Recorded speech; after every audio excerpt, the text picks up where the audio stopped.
de suite dans Futuris, les dernières recherches sur la Volga.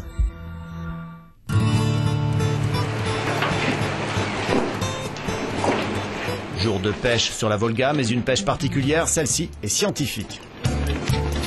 Une douzaine de chimistes et biologistes russes de l'Institut Papanin, spécialisés dans l'hydrobiologie, cherchent à mieux comprendre l'évolution de l'écosystème du plus long fleuve européen avec ses 3700 km.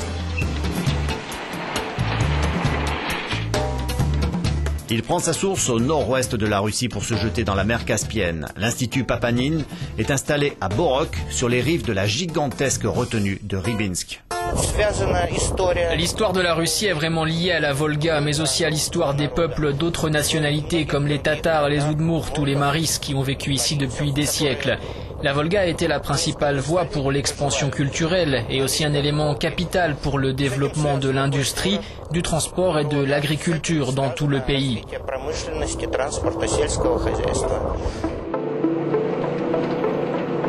Aujourd'hui, les scientifiques pêcheurs sont à la recherche du kilka, un petit hareng de la mer Caspienne qui depuis des dizaines d'années remonte le cours du fleuve et de ses affluents. Désormais, avec le réchauffement des eaux de la Haute-Volga, cette espèce est devenue prédominante.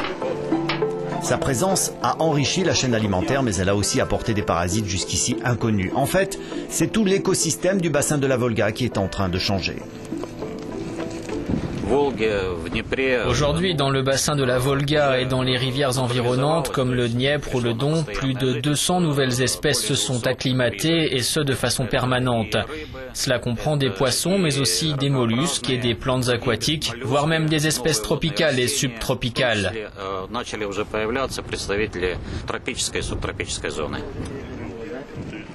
Ces 40 dernières années, les chercheurs russes ont étudié l'impact des changements climatiques et des populations chimiques sur les écosystèmes. Au siège de l'Institut, de gigantesques aquariums donnent une idée de la riche mais aussi fragile biodiversité des eaux de la Haute-Volga.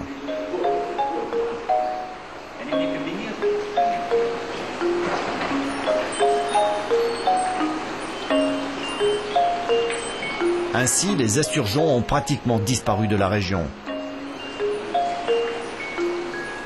alors que d'autres espèces envahissent tout le bassin.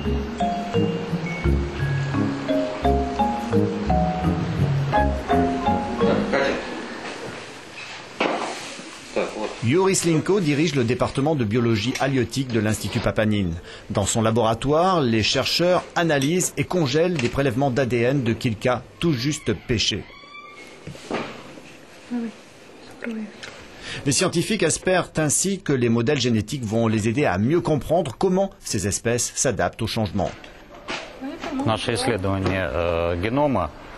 Nos études génétiques sur les nouveaux venus nous permettent de détecter précisément d'où ils viennent et de comprendre comment ils ont remonté le courant, comment ils ont évolué au contact des populations endémiques et d'analyser les mutations physiologiques qui ont permis à ces espèces de s'adapter à l'environnement local.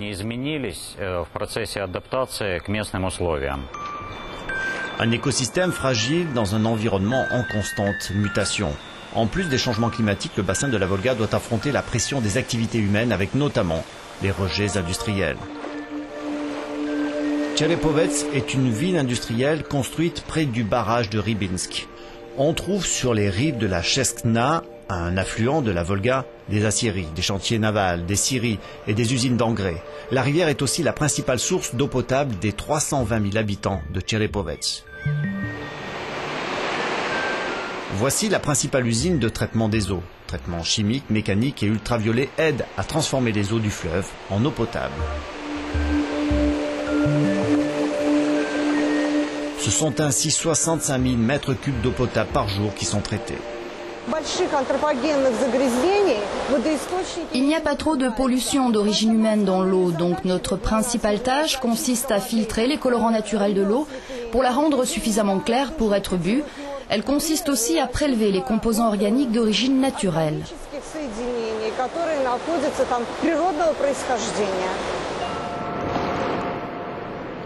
Les grandes usines de Tcherepovets sont légalement contraintes de traiter leurs eaux usées et elles disent qu'elles le font. L'Union européenne et la Russie travaillent de concert dans un projet intitulé Kabri Volga. Le projet est coordonné sur les rives d'un autre grand fleuve européen, le Rhin.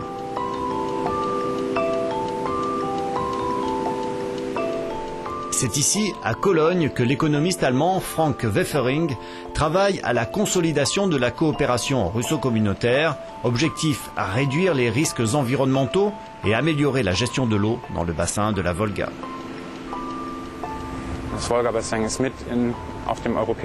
Le bassin de la Volga fait aussi partie du continent européen. Une bonne gestion de l'eau de ce bassin conduit à une meilleure intégration européenne.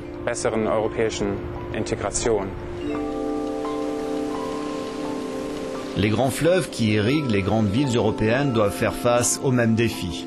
Désormais relativement débarrassé de ces substances chimiques, le Rhin pâtit toujours des rejets des eaux usées des villes et de la dégradation de l'écosystème de ses rives. Et pourtant, il fait figure d'exemple. Si on prend le Rhin, il était très pollué il y a 10 ans de cela. Il aura fallu une volonté politique mais aussi industrielle et citoyenne pour changer cette situation. C'est la même chose avec la Volga et les Russes ont certainement beaucoup à apprendre de nos expériences européennes.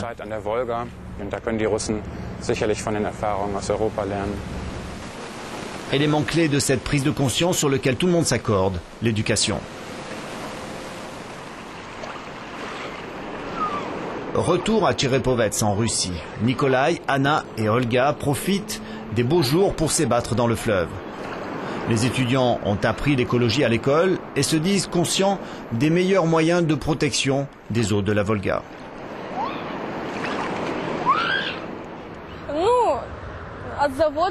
Les usines ne devraient plus avoir le droit de rejeter leurs eaux usées dans la rivière, pas plus que les villes avec leurs égouts. Et aussi nous devrions nettoyer plus souvent la rivière. L'ingénieur Yaroslav Senik dirige le service d'écologie d'une usine d'engrais de Tcherepovets. Il est aussi professeur d'écologie. Il rencontre aujourd'hui Anna et ses amis. Pour lui, la survie du bassin dépend des générations futures. Aujourd'hui, les jeunes comprennent qu'il est très important de protéger l'environnement, parce que c'est eux, et leurs enfants, et leurs petits-enfants, qui vont vivre dans la ville et dans ses environs. Ils savent donc combien c'est important. Ils commencent aussi à comprendre que les questions écologiques peuvent aussi être bénéfiques d'un point de vue économique. De toute façon, ces questions écologiques doivent aussi être traitées parce que la loi l'exige.